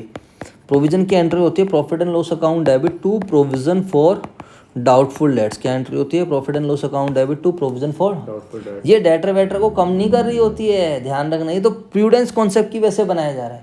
प्रोविज़न का मतलब है we are expecting that there may be a loss in the future, but we don't know whether there may be loss or not, but because of the prudence concept we are creating the provision। हम provision बना रहे हैं, तो हमने पहले से loss को book कर लिया। अब हमारी बैलेंस शीट जब पिछले साल 31 मार्च 24 को बैलेंस शीट बनाई गई, इधर देख लो, तो बैलेंस शीट में जानबूझ के डेटर में से माइनस करके दिखाया गया कि यार प्रोविज़न जो है हमारा डेटर को क्या कर रहा है? कम कर रहा है। सब एक्चुअली में डेटर को कम नहीं करता, वो ध्यान रखना। वो प्रूडेंस को, जैसे आपके घर वाले कभी आपकी तारीफ नहीं करते, क्योंकि वो चाहते हैं कि तुम और अच्छा करो और अच्छा करो, लेकिन जब कभी ज़रूरत पड़ती है तो तुम्हारी तारीफ करेंगे दूसरों के सामने। वैसे नहीं, हमारा बच्चा तो सही है, वैसे ही कुछ। तो हम अपनी एसेट्स को अंडरस्टेट करके दिखा रहे होते हैं। समझ में आई बात है नहीं? सो दैट हम एक्चुअल जो पोजीशन है उससे कम दिखा दें, बट जो फेयर पिक्चर दिखानी है हमें, वो विंडो ड्रेसिंग नहीं करनी है। बात समझ में आई है नहीं? तो दैट इज़ द रीज़न इसको प्रोविजन को माइनस करा। अब क्या हुआ? अब हमें पता चल रहा है साल के एंड में दोबारा पैसे डूब गए। तो ये जो एडजस्टमेंट है, this is given at the end of the year, this is given below the trial balance. तो दिस इज एडजस्टमेंट। ये सब क्या है मेरे बच्चों? एडजस्टमेंट्स हैं। तो ये अभी एडजस्ट नहीं हुई है, तो you have to adjust it. अब बताओ, फर्दर बैड डेट्स की अगर आप एंट्री बनाओगे तो क्या एंट्री बनाओगे बताओ? Bad debts account debit to debtors. Simple सी बात है। तो आप अपने डेटर्स को क्या करोगे यहाँ पर? ऑब्वियसली कम करोगे। तो bad debts account debit to debtors कितने रुपए आएंगे? 10,000 रुपये। तो आप क्या करोगे? डेटर में से यहाँ पर बैड डेट्स क्या कर दोगे? माइनस। और कौन से वाले? फर्दर बैड डेट्स यहाँ पर माइनस हो जाएगा। अभी तक इसको आउटर कॉलम में नहीं लिखो, क्योंकि अभी प्रोविजन भी बना, तो पहले पैसा डूबता है। समझ में आए? और इसको अब एक जैसे लॉस को एक साथ रख लो, तो यहाँ पर आ जाएगा फर्दर बैड डेट्स। यहाँ पर क्या आ जाएगा? Further bad dates. और कितने का फर्दर बैड डेट्स आ जाएगा आपका 10,000 रुपये का। समझ में आई बात या नहीं? बात खत्म हो गई। नेक्स्ट, पहली एडजस्टमेंट खत्म। Second, create a provision for doubtful debts. क्या करना है आपको? डाउटफुल डेट्स का प्रोविज़न बनाना है। समझ में आया? अब देखो, इस पे बनाओगे 90,000 पे, तो 90,000 पे प्रोविज़न फॉर डाउटफुल। ये लोगों को पता नहीं होता, लोग सोचते हैं इस पे डेटर को कम कर रहे हैं, टीचर भी समझाने के लिए कर देता है डेटर कम कर रहा है, इसलिए कम नहीं कर रहा होता। ये प्रूडेंस कॉन्सेप्ट की वजह से दिखा रहे हैं। हम कह रहे हैं अभी 90,000 नहीं मिलेंगे, हम कह रहे हैं यार प्रूडेंस कॉन्सेप्ट कहता है कि अभी भी उम्मीद मत लगाओ सर, ज़्यादा पॉजिटिव मत सोचो। जैसे हम पेपर में भी सोच रहे होते हैं, चल यार सर इतने का मेरा पूरा सही है, चलो सर 5 नंबर काट दो, चलो सर और 5 काट दो। याद है ना जब आप पेपर दे के आते हो और फिर कहते हो चलो सर देखो मैं तो 80 का करके आया हूँ, लेकिन सर चलो 10 तो तुम काट दो, 10 तो चलो ठीक है सर, तुम एक काम करो ऊपर के 5 और काट दो। तो हम बिल्कुल लोअर पे जा रहे होते हैं। तो हम कह रहे हैं मार्केट में हमें लोगों से 1 लाख लेने थे, 10,000 डूब गए, 10,000 मेरे बच्चे क्या हो गए? डूब गए, 10,000 मेरे डूब गए। अब मैं कहता हूँ इसमें से भी आप ये मत सोच के चलो कि पूरे 90,000 मिलेंगे, इसमें से मेरे बच्चे भी पैसा डूबने के चांस हैं। समझ लो? तो 90,000 का क्वेश्चन कह रहा है कि 5% प्रो, और क्वेश्चन बोलेगा तभी बनाएंगे वरना नहीं बनाएंगे। तो ये 4500 रुपये आ गया है। तो 90,000 में से जब 10% लिखा था प्रोविजन, 10% लिखा, 10% बना देंगे, फिर 9,000 आ जाएगा। अगर तू कहे तो तेरे नाम लिख दो। समझ में आया? और साथ के साथ दूसरा इफेक्ट, अब यहाँ पर भी हम इसको ऐड करके दिखा देंगे, प्रोविज़न फॉर डाउटफुल डेट। समझ में आई बात या नहीं? और जितने का भी है 9,000 रुपये का है, ये होता है। अब देखो ओल्ड प्रोविज़न जो पड़ा हुआ है, इसमें 2 तरीके हैं। या तो आप ओल्ड प्रोविज़न को यहाँ से माइनस कर सकते हो, आपकी बुक भी ऐसे करती है, आप चाहो तो ओल्ड प्रोविज़न को यहाँ से माइनस कर सकते हो 2,000 रुपये, या फिर आप P&L के क्रेडिट साइड दिखा सकते हो, या फिर कहाँ कर सकते हो? P&L के, लेकिन दोनों में से कोई एक ही करना होता है। कहने का मतलब क्या है, इसका लॉजिक क्या होता है, क्यों हम ऐसा कर रहे हैं, ध्यान से समझो। जब हम लोगों ने यहाँ पर पिछले साल, ध्यान से देखो, हमने पिछले साल 31 मार्च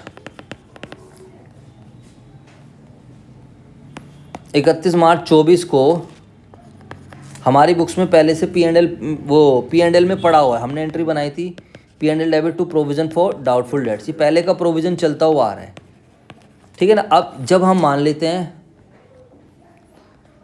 ठीक है ना, या ये हमारी बुक्स में पहले से ये पड़ा हुआ है हमारे पास, ठीक है भाई, ये इतने का प्रोविज़न पहले से पड़ा हुआ है। इट सिंपली मीन्स हमने पहले से ही अंदाज़ा लगा लिया था कि 2,000 रुपये हमारे डूबेंगे। आई बात समझ है नहीं? हमने ये अंदाज़ा लगा, लेकिन एक्चुअल में इस साल बैड डेट्स कितने का हो गया?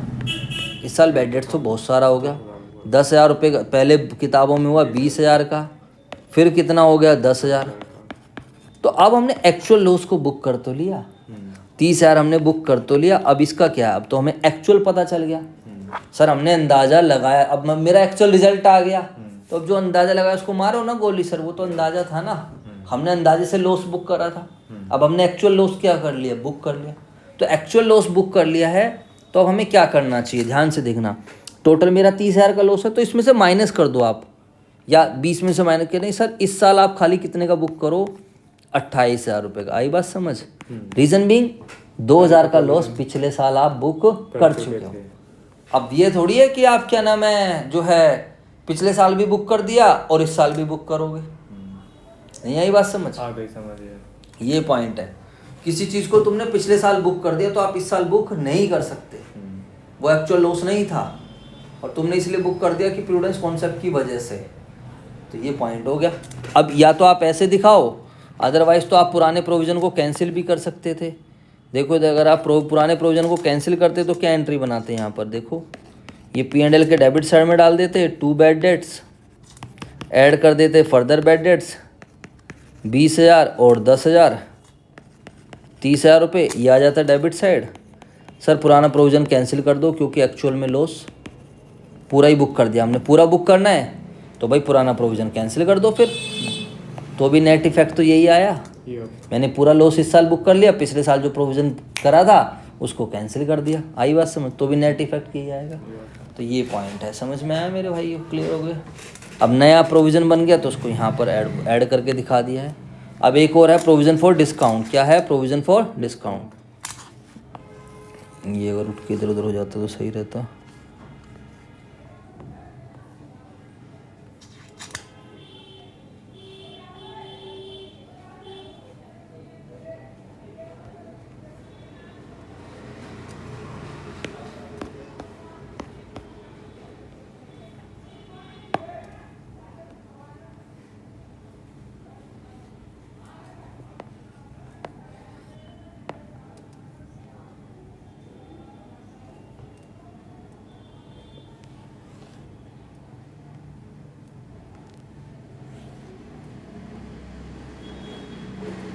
ठीक है भाई, क्लियर हो गई चीज़ें।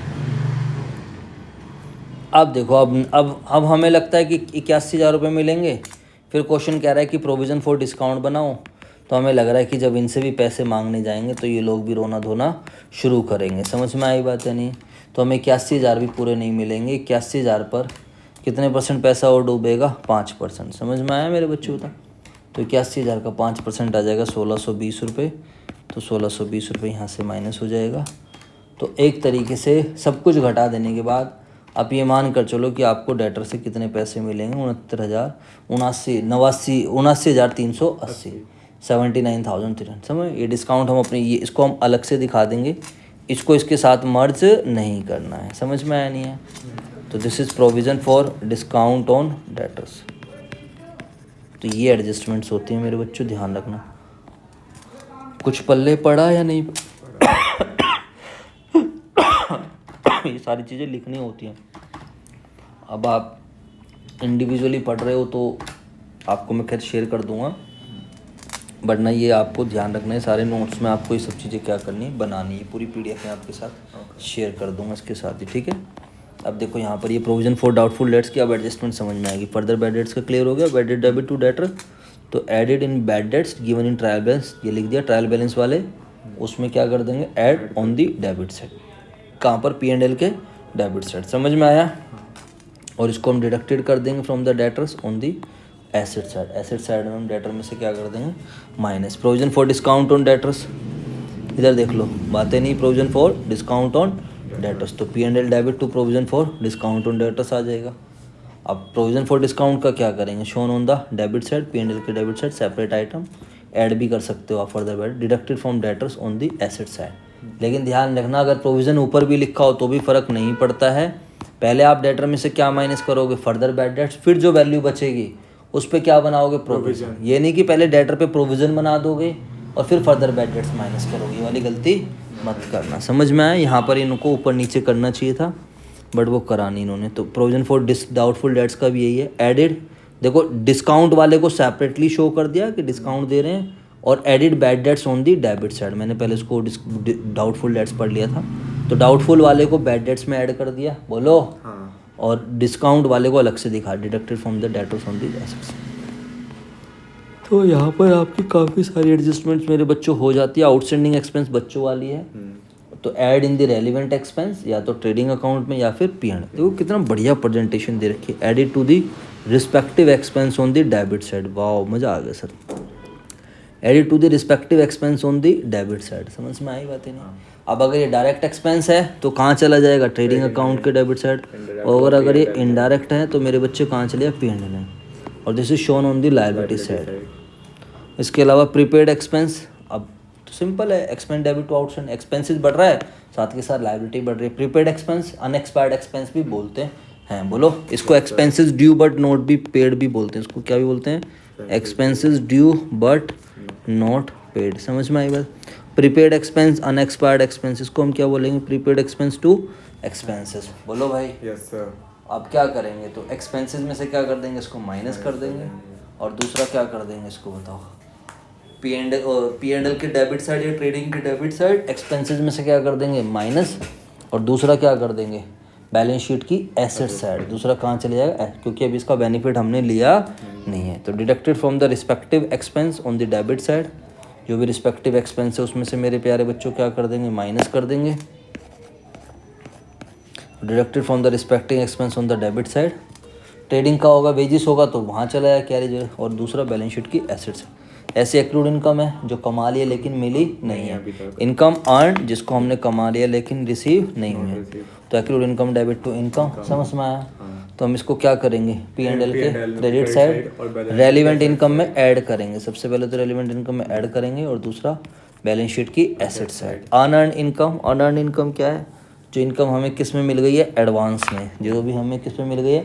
एडवांस में। तो हम हाँ बैलेंस शीट में, और P&L के क्रेडिट साइड रेलिवेंट इनकम में से माइनस, क्योंकि इनकम में ये इंक्लूड कर रखी होगी। समझ में आएगा तो नहीं? जब अकाउंटेंट पैसे मिलते हैं ना, अरे दिखा दे, जब रिकॉर्डिंग हो रहा है तो उस टाइम तो इनकम ही बुक कर देता है, कहता है एंड में देखेंगे।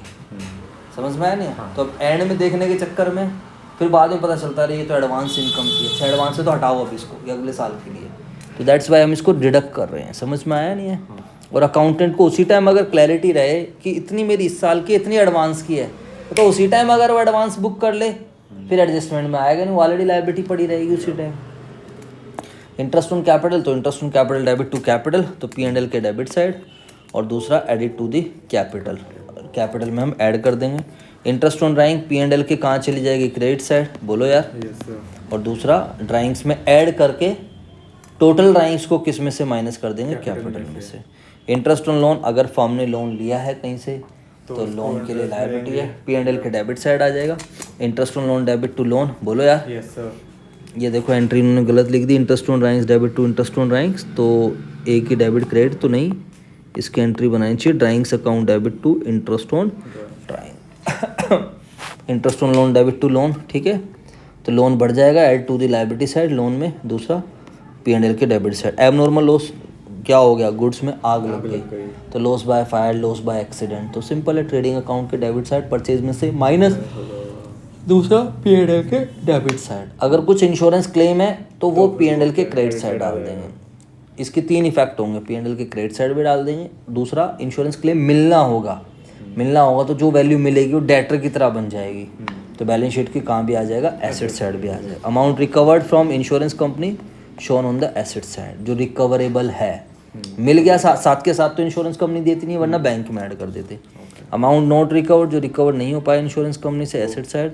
Total amount of losses deducted from purchase debit side. Charity, simple goods given in charity, तो ट्रेडिंग अकाउंट के डेबिट साइड परचेज में से minus, and second effect P&L के डेबिट साइड। समझ में आया नहीं है, P&L के डेबिट साइड, ये सारी चीज़ें। मैनेजर की कमीशन सबसे लास्ट में निकलती है। मैनेजर कहता है मुझे प्रॉफिट्स पे कमीशन चाहिए, तो मैनेजर को जो प्रॉफिट पे कमीशन चाहिए, तो सबसे लास्ट आइटम, पहले क्रेडिट में से डेबिट साइड घटा दो, तो जो भी नेट प्रॉफिट आएगा उसको वर्किंग नोट में निकाल लो। उसमें वो बोलता है कि बिफोर चार्जिंग, इसमें 2 बातें बोलता है, एक बिफोर चार्जिंग सच कमीशन, और दूसरा क्या बोलता है, आफ्टर चार्जिंग सच कमीशन। ऐसे वर्ड वो यूज करता है, याद है कुछ? तो बिफोर में सिंपल जो भी नेट प्रॉफिट है, हाँ, इनटू में 10/100, और आफ्टर में क्या करेंगे, नेट प्रॉफिट इनटू में 10/110, जो भी रेट होती है प्लस हो जाती है। तो manager commission to outstanding commission, तो P&L के डेबिट साइड और बैलेंस शीट की लायबिलिटी साइड। एक एडजस्टमेंट हमारी रह गई थी, दैट वाज कि भाई goods sold on approval basis, तो ये था हमारे पास।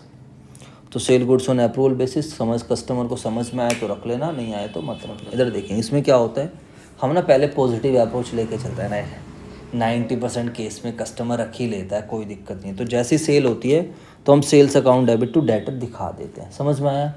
अब जब 31 मार्च आ गई है, मान लेते हैं हमने 20 मार्च को सामान बेचा था, तो 20 मार्च को तो हमने सोचा एक आध हफ्ते में दे देगा, लेकिन टाइम है 15 दिन का। कितने दिन का है? 5 अप्रैल तक का टाइम है। अब 31 मार्च तक हमें क्या करनी है, फाइनेंशियल स्टेटमेंट्स बना। अब क्या करें भाई, 31 मार्च तक तो आया नहीं कोई अप्रूवल, फ़ोन करके भी नहीं बोल सकते। वो बोलेगा भाई 15 दिन का टाइम है, मैं तो 15वें दिन बताऊंगा लेना है या नहीं लेना। तो ऐसे केस में फिर वो प्रूडेंस कॉन्सेप्ट वाली चीज़ आ जाती है। हम कहते हैं चलो यार, जो सेल पहले हमने दिखा दिए, sale debit to debtor, sales में इंक्लूड हो चुका, डेटर भी हमारे बढ़ चुके हैं, बोलो यार। अब हम क्या करेंगे, जब हम जिस दिन हम बना रहे हैं उस दिन अब हम उल्टा सोचेंगे कि यार इसने 10 दिन में तो अप्रूवल देनी होती तो ये दे देता। समझ में आया प्रूडेंस कॉन्सेप्ट? तो अब हम रिवर्स कर देंगे, तो sales account debit to debtor हो जाएगा। ये जो है sales account debit to debtor, sales को कम कर दिया, और साथ के साथ क्या हुआ, closing stock account debit to trading account, सामान ये स्टॉक विद कस्टमर। तो हम पहले तो हम सेल में से क्या कर देंगे, माइनस कर देंगे ट्रेडिंग अकाउंट के क्रेडिट साइड। एक minute, trading account credit sales में से माइनस कर देंगे, और साथ के साथ बैलेंस शीट की एसेट साइड डेटर में से भी माइनस करेंगे। कौन से प्राइस से माइनस करेंगे, सेलिंग प्राइस से। और जब कस्टमर के पास सामान, अभी सामान हमने वापसी आया नहीं है, सामान कस्टमर पे ही पड़ा हुआ है, हम नहीं बोलेंगे तू वापसी कर दे, वो बस हम कह रहे हैं कि हमारा वापसी आ जाएगा। तो आएगा तो हमारा स्टॉक क्या होगा, बढ़ जाएगा। तो हम जो क्लोजिंग स्टॉक है उसमें हम ऐड करके दिखाएंगे स्टॉक विद कस्टमर। किस नाम से ऐड करके दिखाएंगे, तो added to the closing stock on the, ये देखो इन्होंने लिख नहीं रखा है, कॉस्ट प्राइस से ऐड करेंगे, और यही वाला यहाँ आ जाएगा बैलेंस शीट की एसेट साइड में। तो 4 इफेक्ट्स हो गए। तो मेरे प्यारे बच्चों, ये सारी की सारी क्या थी, आपकी एडजस्टमेंट्स थी, और मुझे लगता है आप लोगों को समझ में आया। इन्हीं वाली एडजस्टमेंट्स को ध्यान में रखते हुए अब आप लोगों को क्या करने हैं, क्वेश्चंस करने हैं। देखो जो आप कह रहे थे ना क्वेश्चंस, तो मैं आपको क्वेश्चन दिखाता हूँ। अब आपकी बुक में तो इन्होंने क्या दे दिया, सीधा दे दिया इलस्ट्रेशन। अब ये बताओ मुझे, कोई सेंस है इस बात की? अब ये सारी एडजस्टमेंट दे रखी है, कोई एक्सप्लेनेशन नहीं है, कोई कुछ है नहीं, तो ये कोई तरीका थोड़ी होता है कि इसका मतलब तो क्या है, हमारे बच्चे तो टीचर हैं, एक्सपर्ट हैं, उन्हें तो सब आता है। बताओ एडजस्टमेंट कहाँ से पड़ेगा बच्चा? नहीं आई तुम्हारी बात समझ? तो ये तो फिर ज़बरदस्ती अपना दिमाग ख़राब करने वाली चीज़ें हैं। इसका मतलब दे आर एक्सपेक्टिंग कि भाई हमने आपका कंटेंट छोटा करने के लिए आपको बस खाली क्वेश्चन दे दिए हैं, या फिर वो एक्सपेक्ट कर रहे हैं कि फाउंडेशन वाला मटेरियल में आप जाकर पढ़ो। दे रखा हो फाउंडेशन में थी एक्सप्लेनेशन एडजस्टमेंट की, वहाँ पर भी नहीं थी। हाँ, तो ये फिर बेटर तरीका नहीं है। तो ये देखो मैंने सारे एडजस्टमेंट आपको समझा दिए हैं। Closing stock, outstanding expense, prepaid, accrued, income received, approval, free sample, withdrawn, depreciation, bad debts, ठीक है, provision for abnormal loss, interest on capital, interest on rank, asset record. ये एरर है, एसेट्स को एक्सपेंस रिकॉर्ड कर दिया, expense को asset, तो आप सही कर दोगे। तो एसेट डेबिट टू एक्सपेंस, जो एक्सपेंस गलती से रिकॉर्ड कर दिया था उसमें से माइनस कर दोगे, और जो एसेट रिकॉर्ड नहीं करी थी उसमें रिकॉर्ड। अब इसका क्वेश्चन करने का तरीका क्या होता है? लेजर बैलेंसेस गिवन है, ध्यान से देखो सारे बच्चे। अब पहले आप एडजस्टमेंट्स करोगे तो क्लोजिंग स्टॉक मार्केट प्राइस से मतलब नहीं, cost of market price which ever is lower, उस पर हम लिख कर, तो कॉस्ट प्राइस, तो इसके दो इफेक्ट दिखा देंगे, ट्रेडिंग अकाउंट के क्रेडिट साइड, साथ के साथ बैलेंस शीट की एसेट साइड। ये आ गए यहाँ पर साथ के साथ। इन्होंने बैलेंस शीट नहीं मांगी है तो चलो कोई बात नहीं। स्टॉक 10,000 रुपये का गुड डिस्टोर्ड हो गया, एंड इंश्योरेंस कंपनी एडमिट। इन्होंने मांगा क्या है? कुछ मांगा भी है, क्वेश्चन में भी ना लिख रखा है। सारे बना देंगे प्रैक्टिस हमारी। दिमाग ख़राब करने वाली बात है भाई ये तो।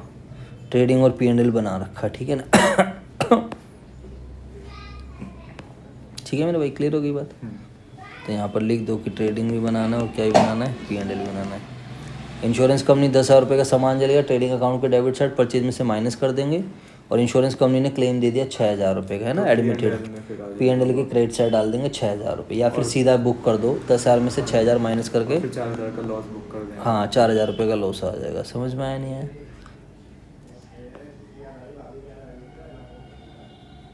अरे ये तो ट्रेडिंग अकाउंट ही इतना बड़ा है भाई, इसमें तो कोई नहीं, तीनों बना लेंगे। ठीक है ना, ये कर लियो तो फिर ठीक है। ठीक है। तो गुड्स परचेज 6,000 रुपये का 29 मार्च, बट लाइंग ये ट्रांजिट में है, नोट रिकॉर्डेड, इसको रिकॉर्ड नहीं करा था, तो GIT डेबिट, इसको goods in transit debit to creditor के नाम से कर देंगे, ठीक है ना, रास्ते में है ये भी, ठीक है ना। परचेज इसको रिकॉर्ड नहीं कर रखा है तो यहाँ पर भी रिकॉर्ड करेंगे, परचेज इन, जो purchase account debit to creditors, फिर रास्ते में है तो उसको स्टॉक बिकेगा ही नहीं वो, तो उसको GIT debit to trading account भी कर देंगे, ठीक है।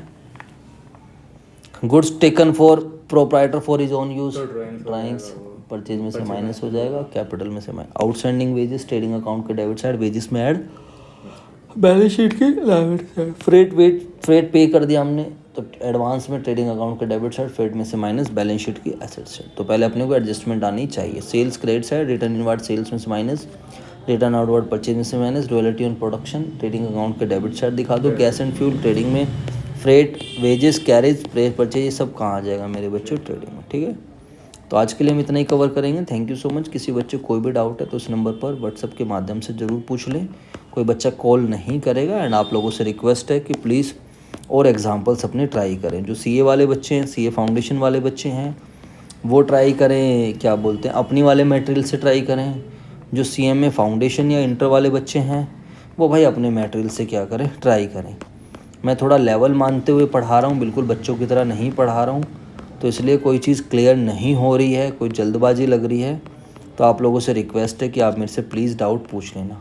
नेक्स्ट क्लास में हम ये वाले क्वेश्चन डिस्कस कर रहे होंगे, and we will be closing this chapter. आपको ये क्या करके लाना है बेटा, सारे क्वेश्चंस ट्राई करके लाने हैं, ठीक है। कैलकुलेटर वगैरह यूज़ करना है। कोई चीज़ समझ में नहीं आएगी तो वो फिर क्लास में मैं आपको बता दूँ। अगली क्लास में तो मुझे लगता है काफ़ी सारे क्वेश्चंस हैं, तो ज़्यादातर क्लास हमारी क्वेश्चंस कराने में ही चली जाएगी, ठीक है ना बच्चों। बहुत सारे क्वेश्चंस हैं इसमें, तो खैर दुनिया भर के क्वेश्चंस ही क्वेश्चंस हैं। पेपर का भी भाई पैटर्न देखना पड़ेगा, पेपर में आता भी है नहीं आता है, आता है इसका फाइनल अकाउंट का क्वेश्चन, पता लग रहा हम इस पे समय लगा रहे हैं और क्वेश्चन में इतना आ रहा है नहीं आ रहा है, ठीक है ना। तो कोई नहीं, आते हैं तो हम इसको नेक्स्ट क्लास तो पूरी लगा ही देंगे हम इसको। ठीक है मेरे बच्चों, तो आज के लिए इतना ही। Thank you so much. And video अच्छी लग रही है तो प्लीज़ लाइक करो, सब्सक्राइब करो चैनल, शेयर करो, कमेंट करो, ठीक है। Thank you.